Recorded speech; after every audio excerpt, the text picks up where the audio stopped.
We must believe that things end, things end at the right time. Things end, things end in due time. This time, it will be my time, yeah.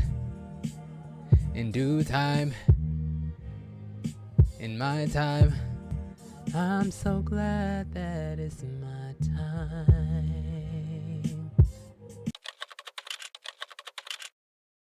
What if your life feels small compared to everyone else, right? What if you never find a big purpose? Who cares? Because in this video, we're talking about how to discover God's purpose when you feel ordinary, quote unquote. Ecclesiastes 4 and 4 shows us why chasing purpose out of envy only leads to emptiness and how God uses even the smallest acts of faith for his glory. In this video, we'll be covering why your ordinary life has extraordinary meaning, how comparison blinds us from God's true purpose, and what to do when you feel behind or unimportant. I hope you can stick with me, and I hope I give you something powerful and potent in this message today. So, let's begin, right? I think the important detail or something I can give the start is my own story. I told this before, but when I was in church, when I was growing up young, there was a lady and she was a children's minister. And she basically asked me, I think we were standing in the vestibule, and it was like right before you leave the sanctuary or like right outside the sanctuary doors. She asked me, what do you want to do when you grow up? And I said, I want to help people. And so I recognized even when it happened was it transpiring, she wanted me to pinpoint exactly how I was going to do that. And as I'm older, I understand it, but even now admiring my youth, there was so much wisdom in what I said because it wasn't limiting God's purpose for my life or the purposes, right? The callings, the areas that God would call me to, because no matter what I did, I would be of service, I would be of value, I would have something to offer. And so, you know, I live by that even now today through singing, through writing, through podcasting, through one on one conversations, through listening to people, through some of the many artistic avenues that I take in my expression. I see whether, there's been people who have said and, they've made me aware of my impact, and some people that never will. And that's fine. I don't live for that validation. There has to be a certain level of humility and honesty in recognizing what you are bringing to the table. It's not about arrogance. It's not about thinking that you are the table. No, we're one of 8 billion something people. We are here to divinely help, love, and be there for each other. It is our responsibility, our purpose as human beings to be helpers, aid one another. And so, I just thought I would throw that out there because one thing about it, and two things for sure, your purpose is almost seemingly what you want it to be, really. But at the same time, I don't live for myself. So my purpose is filtered through God and where God has a need, But oftentimes, I think when I look back at what the woman was implying or trying to push me in the direction of understanding is, what do you offer? Because that is how you're going to help others. And so I'm kind of, like I said, I'm glad I can look back at my young self realizing, because my response to her was, I don't know. I'm just going to help people, because you don't have to know. You don't have to know your purpose. Just do what God has created you to do.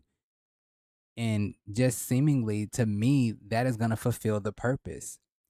I don't know what episode I said this in, but I feel as if though we try so hard to have a control on every intricate moment of our lives because we understand that we lack control, nothing really can we have our hands on besides our own decisions.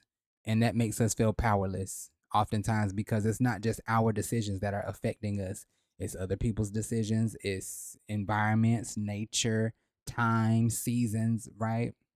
There's a lot of things that play a role in the bigger scheme of things.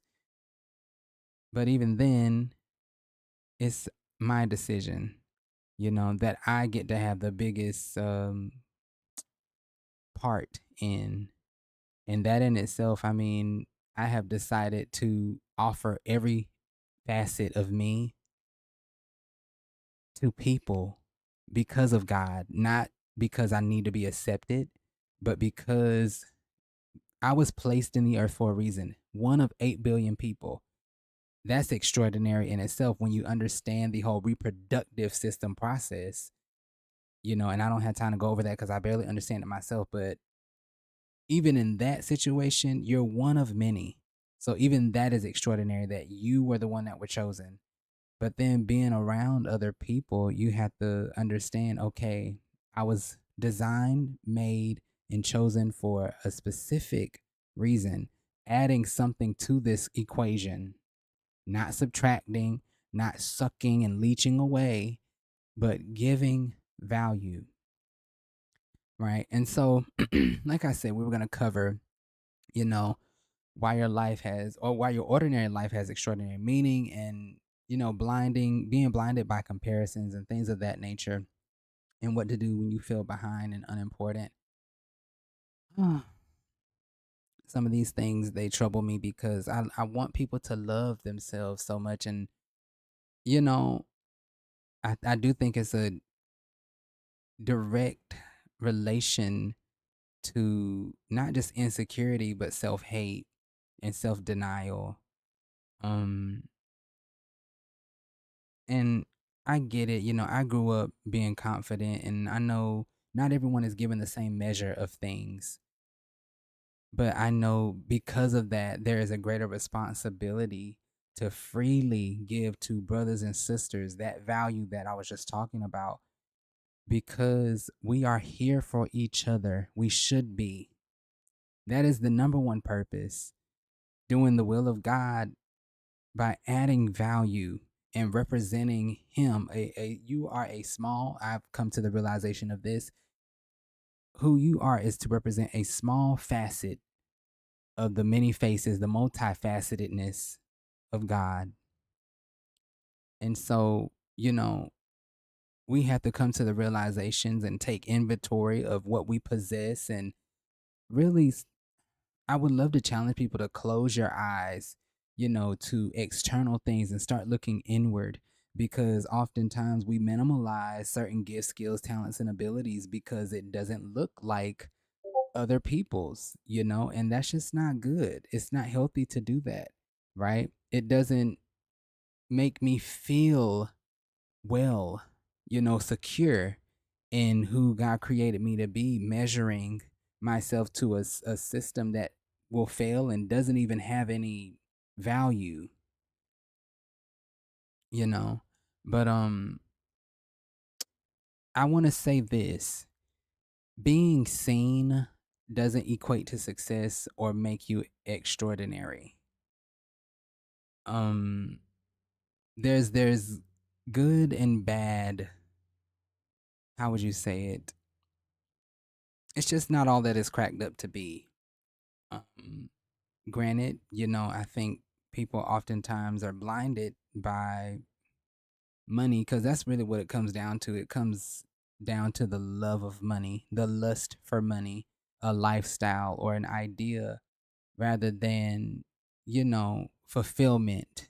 And again, going back to offering value, not the kind of value that the world is trying to make you believe you have to give, but the true value of what God actually placed in you. There's nothing wrong with learning how to package it and learning how to actually deliver it so that you can intrigue and pique people's interest, but never fall into the tactic of manipulation, or doing anything just to get money. It's not healthy. It's not good for your self esteem because you'll end up eroding self, putting on another mask, falling into depression.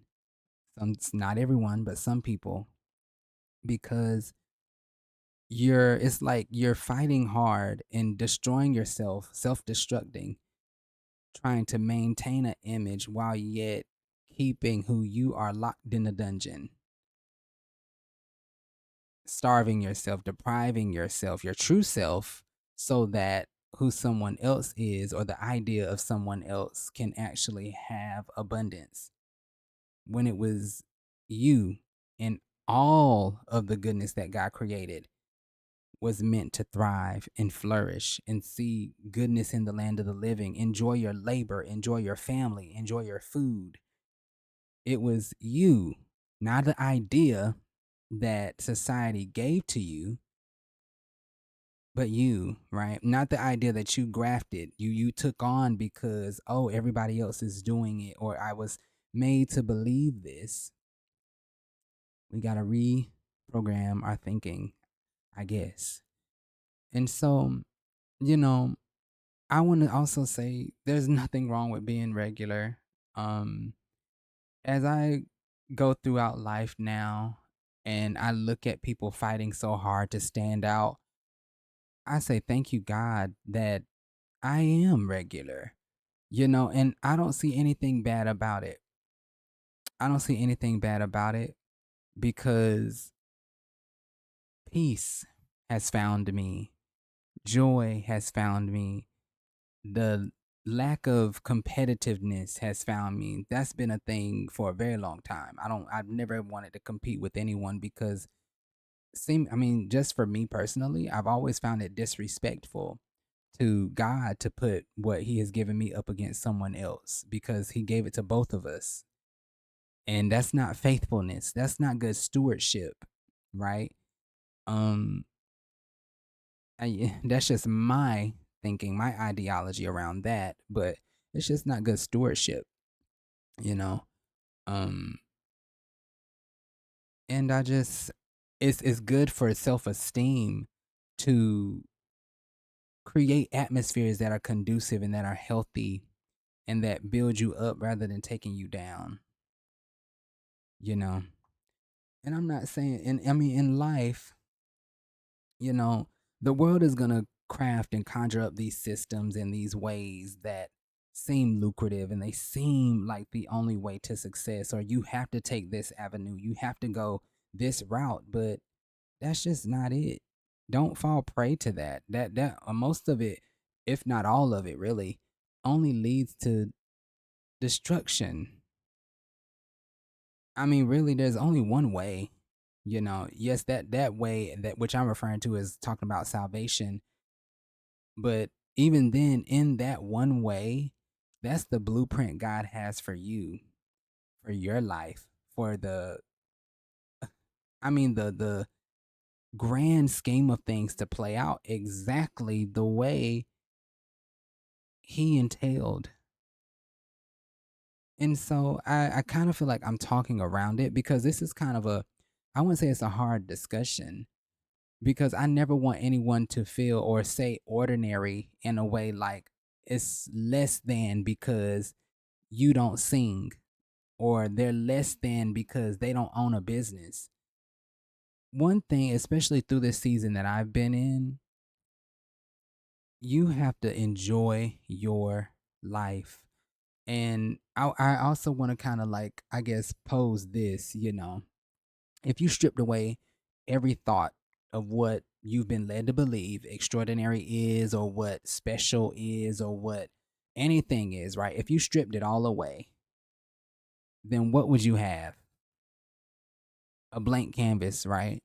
Nothing. There wouldn't be this person's more important. There wouldn't be any of that, right? And so to me, it's just like take that nothingness and build around what you have to offer, and don't add. Well, I want to prompt it or suggest you not ask yourself, what do I have to offer in this way? Like, how do I work the system or how do I get somebody to buy from me. No, that will come in time. People, God elevating and opening up a way for livelihood to manifest. But I think it more important, what do you have to offer? What can you give freely? And I'm not, hey, that's a whole nother discussion. But if nothing mattered, if money was not a thing, what would you do regardless? That is the thing. If you would talk to people, if you would read books to people, if you would teach people, if you would cook food for people, if you would sing for people, if you would teach people how to live healthily, if you would encourage people, whatever you would do, if you would build buildings, if you would fly planes, whatever you would do, if you would help people win lawsuits or whatever the case might be, put people back together, right? Protect people, or whatever you would do, why not pursue that? And one thing I'm not suggesting is closing yourself off to the world, but I really do say that. And I think the fact of the matter is, because we have so many other, how do you say, we have so much clutter in our lives, basically, but we have all of these versions and all of these, again, ideas coming at us from left and right from people that you may never even see in person, right? And that begins to fill your mind. And most people don't realize it, but they do. We are building lives based off of what we've seen, which can be okay. But oftentimes, I like to think it leads a person away from their purpose because they saw their friend or they saw someone they'll never meet with a nice car or this big house. And now, oh, I want that big house. Why can't I have that big house? And to me, it's not a worldly thing or a Christian thing. It's both. Every people of all demographics participate in that. Like I mentioned in another episode, Ecclesiastes 4:4 insinuates and implies that all of our striving comes from jealousy and envy and competitiveness because of what we've seen someone else doing. And so to me, you know, you're already extraordinary. And there's not going to be, oh, what makes me extraordinary, because of the simple fact that you're here. I mean, and whether you believe that the truth or not, it's the fact. Like I said, I think it would really help if you go and understand the whole conception process and how that works. Because even that alone, the odds of you being the one, and I know some people don't believe in they believe in luck or chance. But funny thing about it, I mean, I believe purpose over those two things, you know. But it's a matter of what you do with it. But I would definitely go back. Being ordinary is okay. And I know that's not really celebrated today, but like taking your time, enjoying your family, loving what you do, enjoying your food, I mean, literally going back, taking your time with everything meticulously, being intentional and aware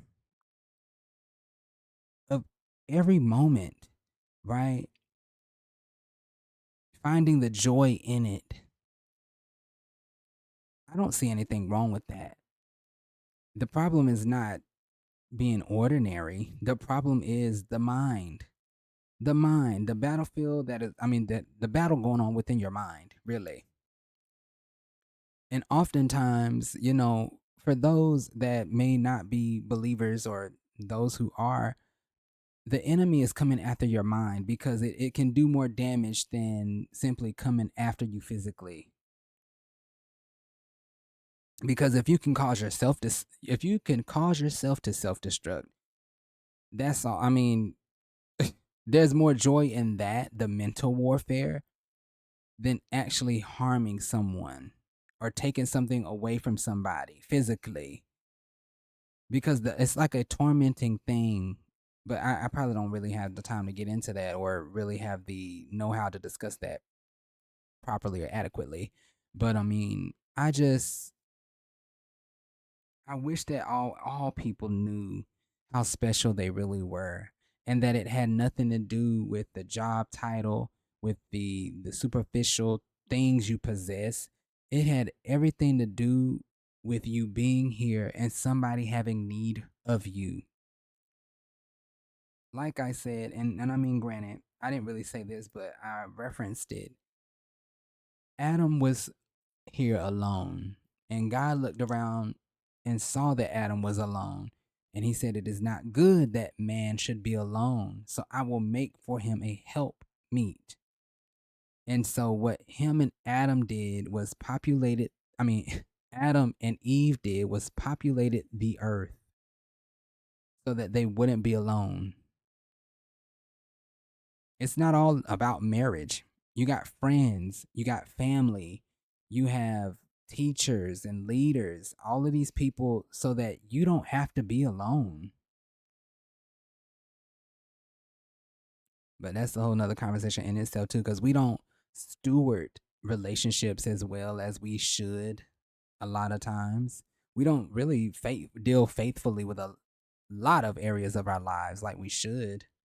But that's specifically believers, but I mean even non-believers, we get this idea of what it should be and we run to the idea rather than faithfully and diligently dealing with our moments, enjoying our moments, being satisfied and grateful with what is on our plate. You know, to me, the day to day is so intricate and it's so important. I was always fascinated by the in between because I can't remember when God kind of put this in my spirit, but I was just driven to ask God about not just right now, but throughout my upbringing, about the moments that you don't get to see because we oftentimes see people's beginning and then we oftentimes see them if exalted or whatever that happens, wherever they end up, we see that, right? We never see the little 24 hours that happened from week to week, month to month, year to year. We don't get to see that.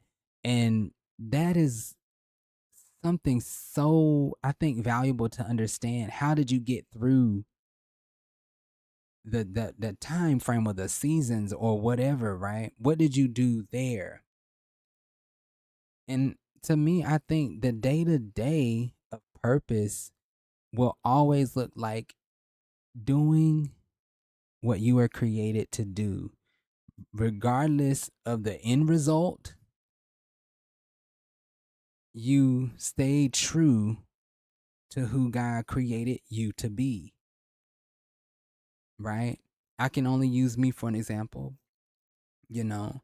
Um right now, I'm starting a CSA, which is community supported agriculture. I'm desiring to launch that. I'm going to do a test trial and all that other stuff. But either way, I started farming or started gardening about 3 years ago. And CSA was nowhere in my mind. Selling stuff was nowhere in my mind. I just wanted to grow something. And so I got outside and dug some holes. And, long story short, there was devastation there. Didn't go as planned. So, yada, yada, yada. Next year, I'm I'm in pots and things of that nature. And so I have way more than I did the first year. But I stewarded even what I had the first year, even though it was destroyed. I tried my best and I actually didn't just steward it, but I did something differently. I did something it ain't even about what people thought I would do. I did what I needed to do in order to get something that I wanted. And so second year, I'm in pots and everything and I'm stewarding that. And not only did I steward it, but I gave. I gave because one, that's just my heart. That's my heart. I love to give. And I pray for greater moments and opportunities to give, you know. But that will come when it comes. I take the small steps because your small steps today lead to your tomorrow, right? And so we're in the third year and I'm in pots now, but I'm also in a field. And so I love to even see the progression of year 1 to year 3. And it all came by taking one step at a time, right? But this year I was kind of challenged. I was kind of challenged with, you know, since I'm getting more, I guess my expectation is growing more. And so I'm trying to think of ways and what I can do to actually monetize my efforts and turn it into a livelihood, something that can support, me and everything that God has given me to do in the earth. And so as I'm out in the field or even going and tending to that and being faithful over it, I begin to become stressed because I'm starting to lose my focus by zeroing in on the future rather than the steps that I'm taking today. And that becomes I would say a parasite. It starts to drain me. It starts to make me feel discouraged and doubtful and feeling as if though that day is so far from now. But that was not my responsibility. That was not something I was supposed to be worrying myself with, but I chose to do it. But within this time, I had to be reminded, I believe, by God, because it was something that I was aware of. But there's a difference between knowing something and applying it, right? A lot of people know, but a lot of people don't do. A lot of people think they know, and that's a whole nother thing. But I was aware of it. And so I had to be reminded that stay focused, cast your care upon me. And what does worrying add to a day of your life? Nothing. And so there's certain key theologies and ideas that are my first response and second nature. It makes it easy for me not to feel out of place, not to feel less than, because I enjoy the moment. I enjoy every second I get to be out in the field and in the dirt, right? Even especially when I'm doing it, I'm not thinking about tomorrow. I'm not thinking about what's going to come as a result of this. I'm thinking about that moment. And that is something that has really helped me to zero in on the present moment, the present moment. And so, even in that day to day, like every step that I take, every time I get up, every time I go eat, I'm trying to be present. I'm trying to be present because that is special. Even if you don't feel special every day, you got to stop being entitled and you got to stop having this God complex because that's what the world is trying to put on you, put on us. Like we have to feel greater than we are, really. And I'm not saying that you're not special, but it's the fact of you're special because you were made in the image of God and you are one of a kind. But most of us want to be special in the sense where we are worshiped and we are seen and noticed and heard. But there is much more value in not. I promise you. I promise you. Living a peaceful, silent life, having everything you need in the time that you need it. There's much more value in that. But you are special and you are extraordinary. The real issue is why you believe the things that the world has fed you. Who are your idols and what are you worshiping? Because you got to identify that and knock it down, right? Not out of dishonor, because I'll use some people as example. I like Beyonce. I like the way she sings, but I don't put her on a pedestal where I could never do what she does. She is another human being. Now, granted, I'm just using her as an example. Don't come at me. If you do, God bless you. But she is another human being who is making decisions every second, every hour, every day. Decisions. That's all it comes down to. We all get to make them, right?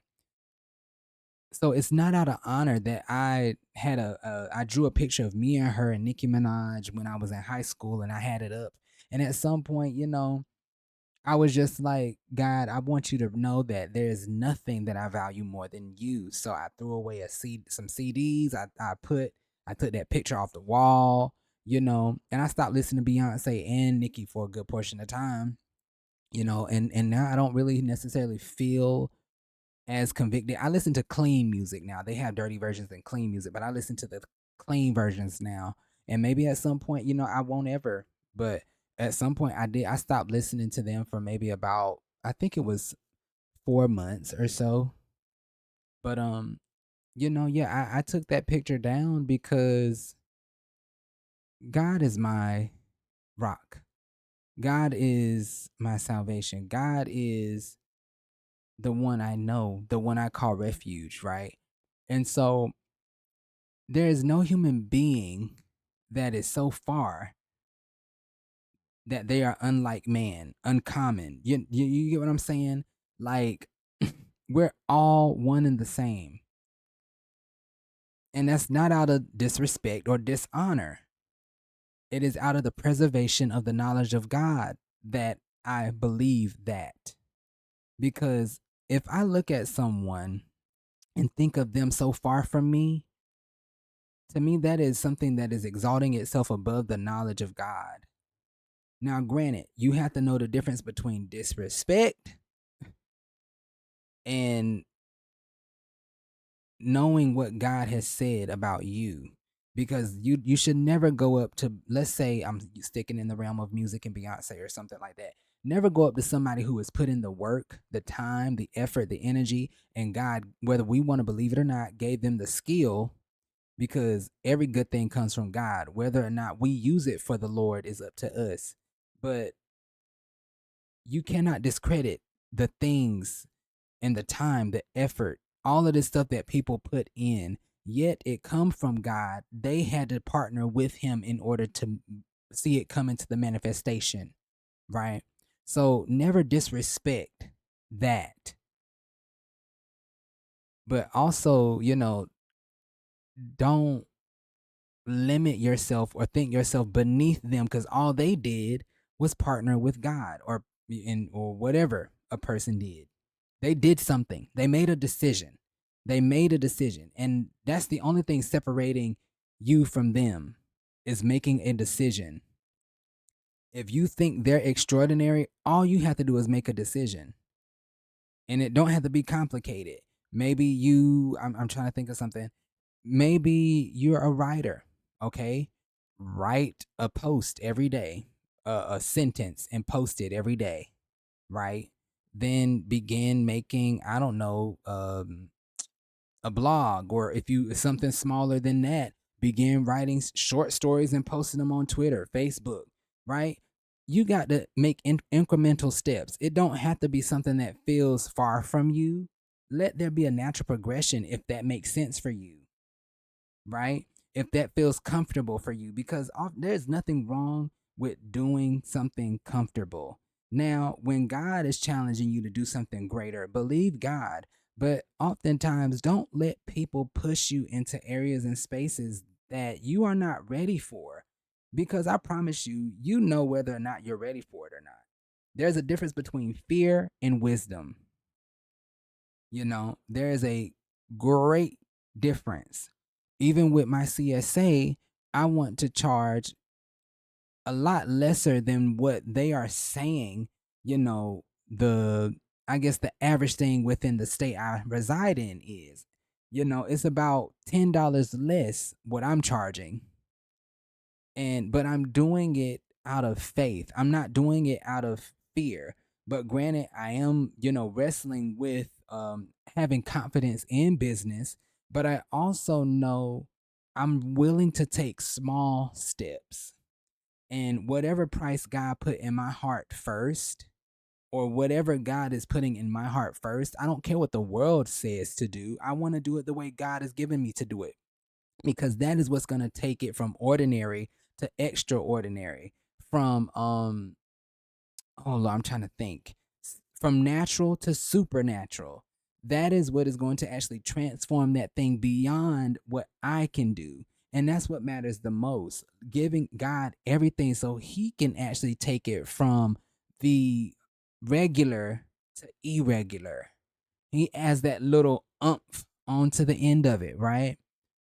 And so sometimes it's going to be something simple. It's going to be something, I mean, that sometimes it may be something out of your comfort zone.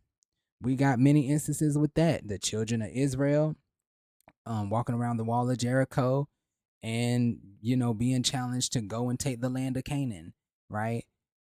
Sometimes God is going to ask you to do something you may not see yourself doing.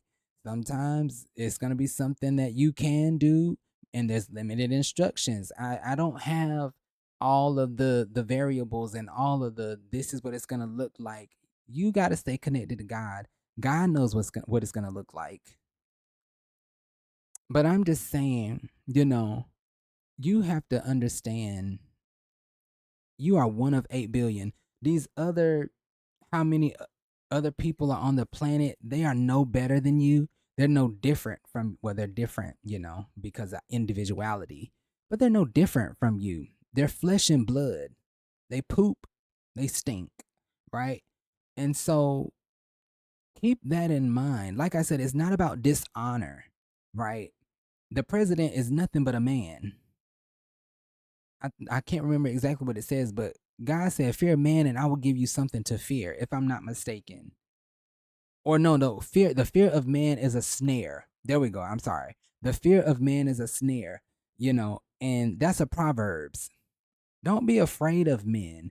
Thinking because whether you want to think so or not, saying that you can't do something like this person or this person is so great because yada yada yada, that is a level of fear, whether you realize it or not. Because all you're doing is making yourself not believe you can do whatever God is maybe about to call you to do, what God has commissioned you to do already, or whatever it might be. That's all you're doing is planting seeds of doubt, fear, negligence, deceit. I mean, that's what's happening, whether you believe it or not. But no person in this world is better than the other. If everybody did what they were supposed to do, we would feel that. But we live in a world where life and death coexist. So we're not going to always see good people doing good things. if that makes sense. But you're not always going to see it. You're not always going to see it. If life was the only thing in the atmosphere, yes, 100% of the time we would only see good people doing good things. People, of all whatever it was, whether they were rich, poor, white, black, woman, man, kid, grown up, adult, everybody would be doing what they were supposed to be doing. But we have other variables introduced into the factor. So we get the results we have, which is why in Ecclesiastes it said, life and chance happen to us all. But like I want to distinguish, life and chance are not synonymous. Chance falls up under the umbrella of something that, yeah, is closely related to death. But anywho, I'm hoping that I covered everything. Because this was it's a weird topic because I can't tell a person what their purpose is besides add value. That is why we're all here. We are here to love each other, help each other, protect each other, give each other something worthwhile, That's why we're here. That's why I believe we're here. And in that is our worship to God. Our doing and our serving one another is our worship to God. But people have to choose that. That's really your purpose. It's not you doing a specific thing. God calls you to those things, but your purpose is to add value, and it will always be to add value. Help each other, love each other. That will forever be our purpose and a representation of what we think about God, how we treat each other. But yeah, I mean, I hope that I answered some things. I probably didn't cover what I needed to cover, but I mean, comparison just blinds you.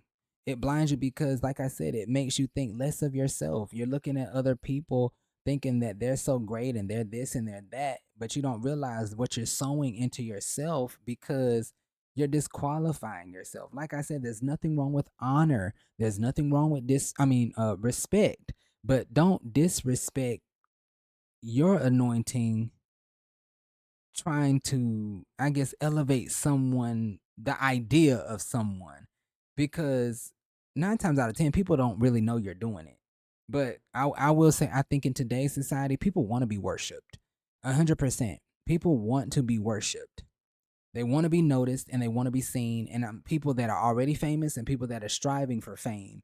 And well, yeah, they people want to be worshipped, and it's evident. Some people are honest about it, and some people are clueless. They don't know why they do it, but they know they're doing something just because they've seen someone else do it, and they want to be like so and so, or they don't want they don't want to be like so and so, but they were inspired because such and such was doing this, that, and the third. And I began to really look at quote unquote inspiration because we've stopped calling things what they are and we've given it nice names. We've given it positive connotations. And there's nothing wrong with truly being inspired, right? If I see an artist working, whether it's a writer, a drawer, whatever, right? That don't mean, oh, because I see you write a book, now I'm inspired to go write a book. No, if true inspiration, it don't it to me it don't have to be connected, right? You could see someone sailing a ship and them doing it with so much passion, and that inspire you to go do the thing God has called you to do. That's true inspiration. It don't all the time have to be connected, but people oftentimes are quote unquote inspired, I think jealous and envious by somebody or something they see, and then they want to go emulate, copy and paste, or even do it because they just saw it. That's the problem. That is a problem to me. And no, I'm not saying that's 100% all the time. It's just something that anyway, but I mean, your day to day, you know, purpose is enjoying life. Enjoy your life. Take care of what you have. That's the day to day purpose. And that to me, like I said earlier, the small steps you take today will lead you to your tomorrow. That's purpose for day to day. And in that's everything is special about that. Being able to have time with your family, being able to enjoy what you do. And if you don't, I push you and I encourage you to pray to God to allow you to create a space where you do and start moving you in the area to where you can enjoy this life because God wants you to enjoy life, I believe. But I'm not gonna keep rambling on because Chad knows this probably was a harder conversation for me to have. But remember to stay positive. Keep that with you, spread it wherever you go. My name is Stefan. If you didn't know, with all that being said, love yourselves and love others. I don't even know if I said this is the BIYG podcast, believe in your growth in the beginning, but I just said it now. Period. Oh, have a good one. Love you. Love you so much. God bless.